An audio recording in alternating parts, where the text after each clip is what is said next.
NCERT की पुस्तकें सबसे ज़्यादा छपती हैं ताकि ये रिसाइकिल हो सकें। इस तरह हम क्या कर रहे हैं, हम एनवायरनमेंट को सस्टेन करने में मदद कर रहे हैं, थोड़ी सी, बहुत ज़्यादा नहीं कर पा रहे हम, लेकिन जो भी कुछ कर रहे हैं। तो विद्यालय स्तर पर बच्चे को पर्यावरण संबंधी जागरूकता कि भाई पर्यावरण से के प्रति सेंसिटिव रहो, सस्टेनेबिलिटी को बनाए रखना है, तो इसलिए ये प्रोग्राम किए जाते हैं। लेकिन इसमें कोई ऐसा भाव नहीं आना चाहिए कि मैंने पुस्तक दान की है तो मैं बड़ा हो गया और किसी ने पुस्तक ली है तो वो छोटा हो गया।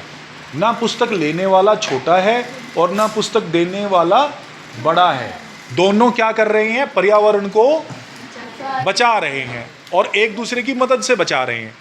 तो इसलिए ये भाव नहीं।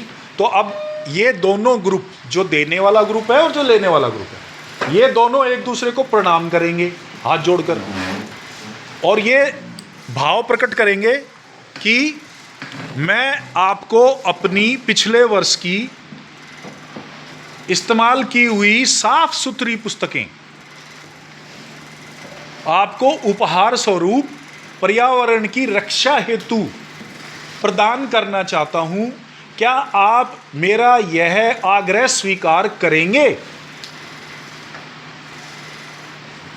तो दूसरा ग्रुप क्या बोलेगा, क्यों नहीं, अवश्य, हम भी पर्यावरण के रक्षक हैं, हमारी भी जिम्मेवारी है कि हम पेड़ों को कटने से बचाएं। तो हम इस मुहिम में, इस ड्राइव में, इस प्रोग्राम में सहभागिता करके पर्यावरण की रक्षा करेंगे, हमें कोई आपत्ति नहीं है।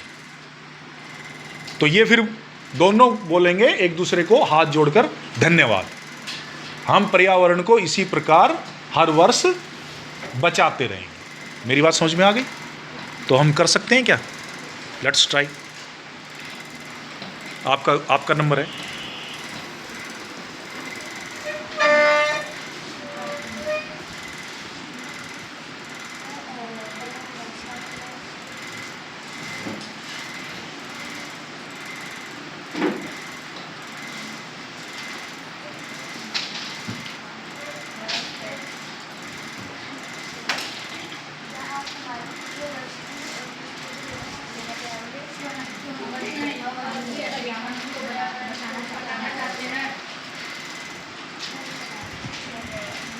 आप पुस्तक उठाओ और आप इनको तो नहीं, आप नहीं उठाओगे, उठाएंगे ये और इनको ग्रहण करवाओ ये पुस्तकें, तब ये धन्यवाद बोलेंगे फिर से।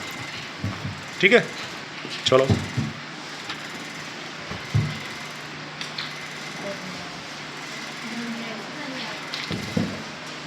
ठीक है, देखो मैंने कितनी लाइनें बोली, आप वो लाइन नहीं बोल पाए, एक बार ट्राई करो।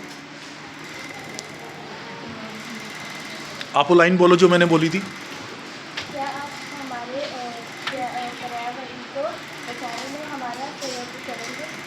और हमारे पिछले वर्ष कोई बच्चा क्लास में से बता सकता है कि मैंने पुस्तक उपहार देने वालों के लिए क्या स्क्रिप्ट लिखी थी और लेने वालों के लिए क्या स्क्रिप्ट बोली थी?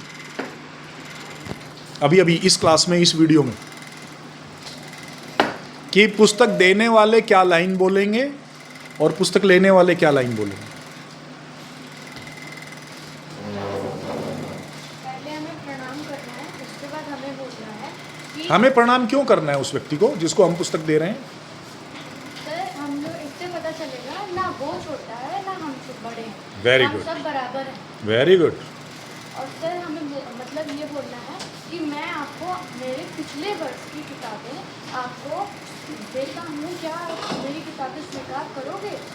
तो जो लेने वाले हैं फिर बोलेंगे जी धन्यवाद, उसके बाद फिर वो बुक लेंगे, जी धन्यवाद, मैं भी पर्यावरण सुरक्षा की मुहिम में अपना योगदान देना चाहता हूँ। वो भी वैसा ही डायलॉग बोलेंगे या लाइन बोलेंगे कि हाँ, जिस प्रकार आप पर्यावरण की रक्षा हेतु अपनी पुस्तकों को अच्छे से सहेज कर रखते हो ताकि अगले वर्ष उनको दोबारा से इस्तेमाल किया जा सके, इसी प्रकार मुझे भी पिछले वर्ष इस्तेमाल की गई पुस्तकों को फिर से पुनः इस्तेमाल करने में कोई आपत्ति नहीं है। और अगर मेरे जैसा बच्चा होगा तो पता है क्या पूछेगा, हे मित्र, कहीं आपने इसमें पेन से कोई आंसर तो नहीं लिखे हुए हैं? तो वो पहले वाला ग्रुप क्या बोलेगा, नहीं मित्र, मैंने जितने भी आंसर लिखे थे पेंसिल से लिखे थे, अब मैंने उनको मिटा दिया है। तो अब आपको इससे कोई नुकसान नहीं होगा। है तो बहुत कुछ, देखो छोटी सी बात है पुस्तकोपहार, लेकिन इम्प्लीकेशन कहाँ तक है समझने की बात है। लेकिन मुझे अफसोस इस बात का होता है कि कक्षा में इतने बड़े बड़े विद्यार्थी हैं, लेकिन शिक्षक द्वारा बताई गई एक लाइन को वो अपनी तरफ से बोल नहीं पा रहे।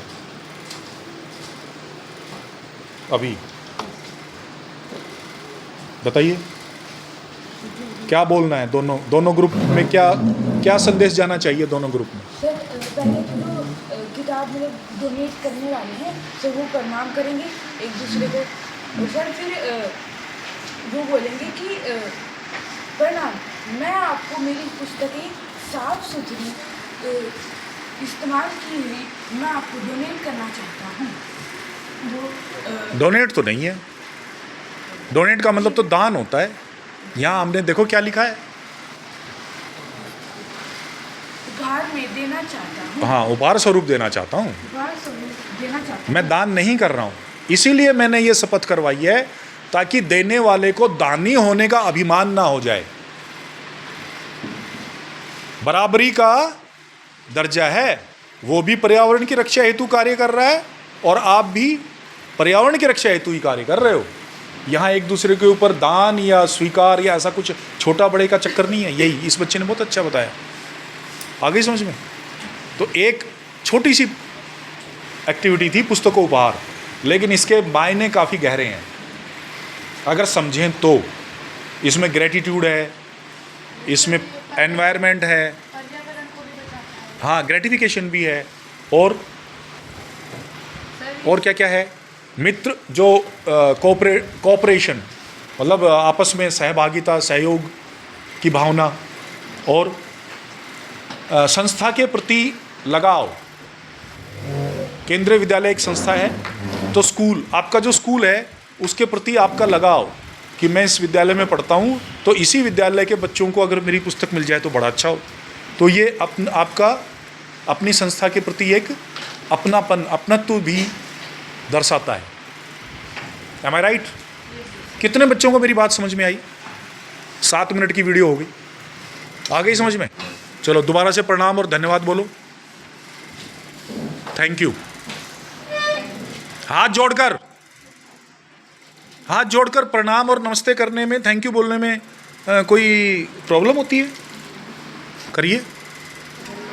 धन्यवाद, very good very good. Clapping कर दो भाई इनके लिए।